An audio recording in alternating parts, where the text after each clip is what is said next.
Good morning, everyone, and welcome back to another episode of the 411. I'm your host, Michael. This morning, I want us to have a conversation. Really, I'm going to be reading an article, really. And for me, it's very serious, and it's something that we should all take into consideration in regards to the relationships that we start with other people, whether it be friendship, husband, wife, whatever it is, I want to say greetings to everyone that's listening from whatever medium, Facebook, Instagram, or SoundCloud. Greetings and welcome to my podcast. Now, I will be back right after this brief break. That make any sense to you? I look for things in others that I should have already found in myself. You can imagine? Guys, I've said this in a lot of my shows. A lot of them. It's very important for us to take a step back and sit down with ourselves and have that relevant conversation. Because if we don't have that conversation, then we're going to continue questioning everything about ourselves. And when we can't find the answer, we're going to sit down and be depressed.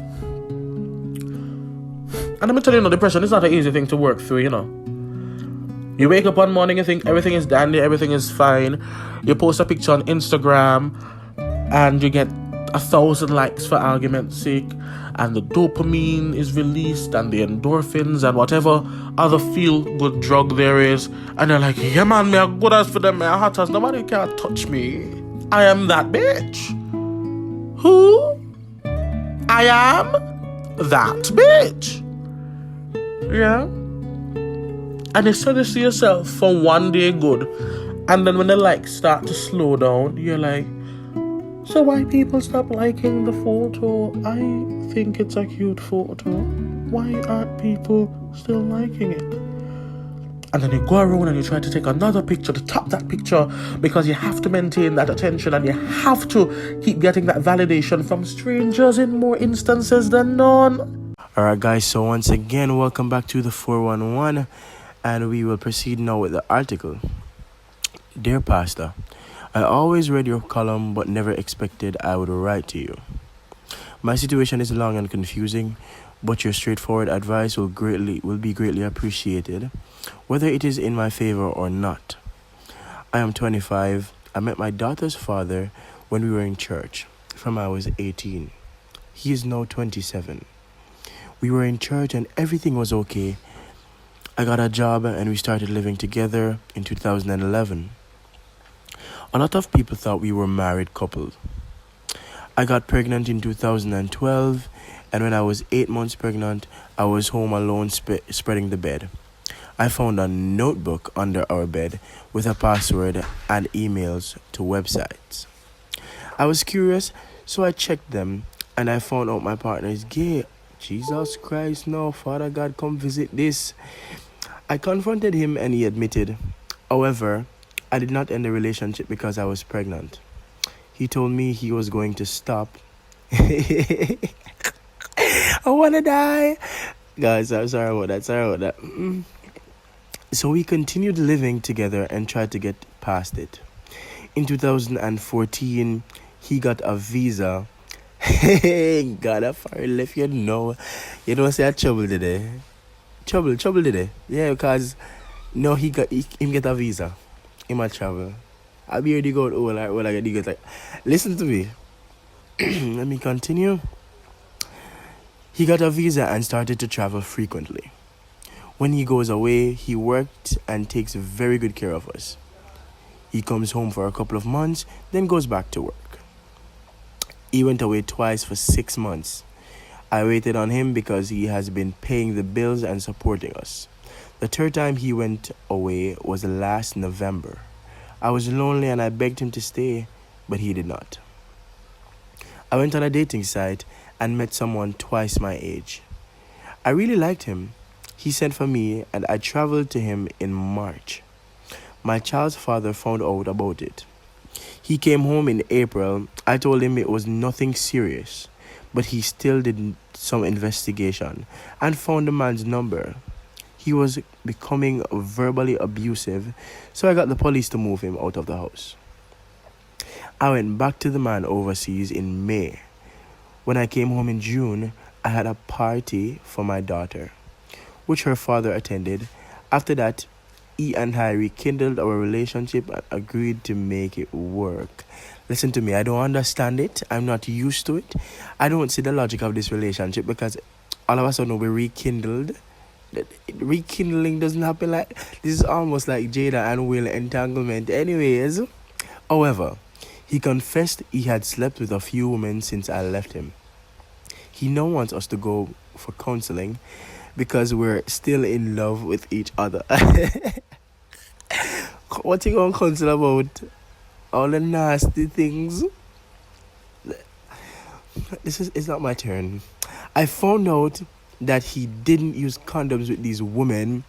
Backside, he had from April until June. That makes me uncomfortable. He hurt me in the past and I forgave him. But he cannot get over that I met someone and had an affair. Pastor, I love my child's father. He will give me anything and he takes care of me. But I believe he is addicted to sex. He keeps on bringing up the fact that I cheated on him with another man. I have to always remind him that it is him I love. My life is now so confusing because I ended the relationship with the man abroad. But with all that my child's father and I have been through, I am not sure if it's worth a try or not. It has been 7 years and he really treats me well.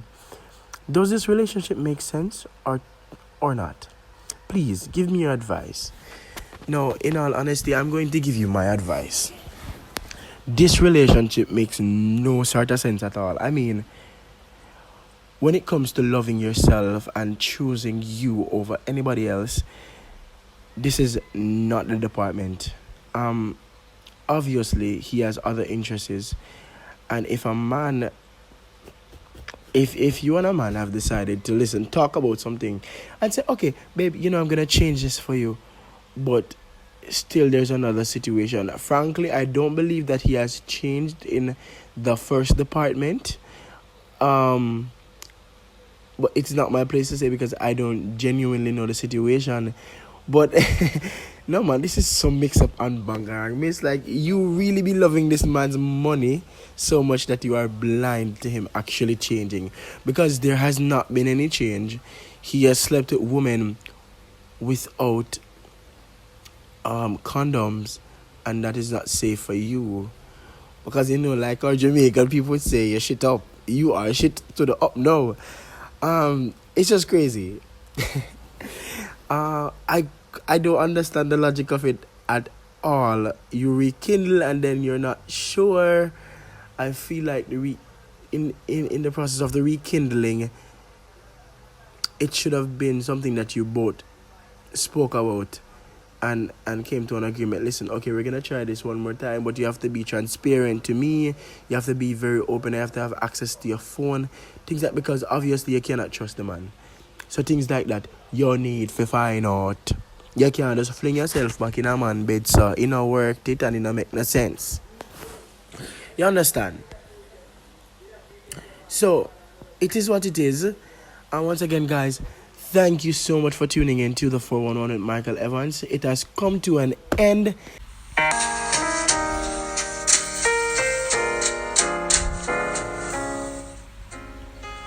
Once again, I really just want to thank you guys for tuning in to the 411 with me, your host, Michael Evans. I hope you have an extraordinary Sunday, have an extraordinary day. I look forward to seeing your comments and seeing your shares. And you guys took time out of your so important morning to listen to one of my podcasts. It really is my pleasure to share a lot with you guys.